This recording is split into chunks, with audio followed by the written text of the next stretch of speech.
Hello friends, 500 രൂപയ്ക്ക് താഴെ വരുന്ന രണ്ട് യൂസ്ഫുൾ ഗാഡ്ജറ്റ്സ് ആണ് നമ്മൾ അൺബോക്സ് ചെയ്യാൻ പോകുന്നത്. ആദ്യത്തെ ഗാഡ്ജറ്റ് എന്ന് പറയുന്നത് സെബ്രോണിക്സിന്റെ 180 HB ഒരു USB ഹബ്ബാണ് കേട്ടോ. 3.0 USB ആണ്.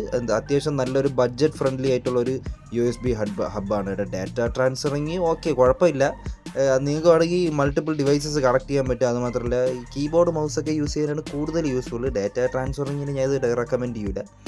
അത്യാവശ്യം ഇങ്ങനെ പോർട്ടൊക്കെ കംപ്ലൈൻ്റ് ആണെങ്കിൽ ഇത് യൂസ് ചെയ്യട്ടെ. എൻ്റെ ഒരു പോർട്ട് മാത്രമേ വർക്ക് ചെയ്യുന്നുള്ളൂ, അതുകൊണ്ടാണ് ഞാൻ ഇത് വാങ്ങിച്ചത്. എന്തായാലും അത്യാവശ്യം നല്ല ബിൽഡ് ക്വാളിറ്റി ഉണ്ട്. ഫുൾ ഒരു ബ്ലാക്ക് ഫിനിഷിലാണ് വരുന്നത്. കണ്ടോ, ഞാൻ ഒരു 2 ഡിവൈസ് ഇപ്പോൾ കണക്ട് ചെയ്തിട്ടുണ്ട്, ഒരു കീബോർഡ് മൗസും. ഇപ്പോൾ നമ്മുടെ അടുത്ത പ്രോഡക്റ്റ് എന്ന് പറയുന്നത് പോർട്രോണിക്സിൻ്റെ 4 സോക്കറ്റ് പവർ കൺവേർട്ടറാണ്, അതായത് എക്സ്റ്റൻഷൻ ബോർഡ്. ഇതാണ് നമ്മുടെ അടുത്ത പ്രോഡക്റ്റ് എന്ന് പറയുന്നത്. ഇത് ഞാൻ വാങ്ങിച്ചത് ഏകദേശം ഒരു 300 സംതിങ്ങിനാണ്, 300-400 സംതിങ് എന്തോ ആയി. ഇതൊന്നും അത്യാവശ്യം നല്ലൊരു പ്രോഡക്റ്റ് തന്നെയാണ്. മൊത്തത്തിലൊരു ബ്ലാക്ക് ഫിനിഷിലാണ് വരുന്നത്. നമുക്ക് 1500 വാട്ട് സപ്പോർട്ട് ചെയ്യും കേട്ടോ. അതാണ് ഇതിൻ്റെ ഒരു മെയിൻ ഹൈലൈറ്റ്. 4 പോർട്ടുണ്ട്, ഫ്യൂസും കാര്യങ്ങളൊക്കെ വരുന്നുണ്ട്. എന്തായാലും ഇത് നല്ലൊരു പ്രോഡക്റ്റാണ്. ഒരു സമയം നമുക്ക് 4 പോർട്ടുകൾ നമുക്കിതിൽ യൂസ് ചെയ്യാനായിട്ട് പറ്റും. സോ ഗൈസ്, ഇന്നത്തെ വീഡിയോ ഇത്രേ ഉള്ളൂ. വീഡിയോ ഇഷ്ടപ്പെട്ടെങ്കിൽ ലൈക്ക് ചെയ്യുക, ഷെയർ ചെയ്യുക, സബ്സ്ക്രൈബ് ചെയ്യുക. പ്രോഡക്റ്റിൻ്റെ ലിങ്ക് വേണമെങ്കിൽ ഞാൻ കമൻറ്റിൽ പിൻ ചെയ്യാൻ കേട്ടോ.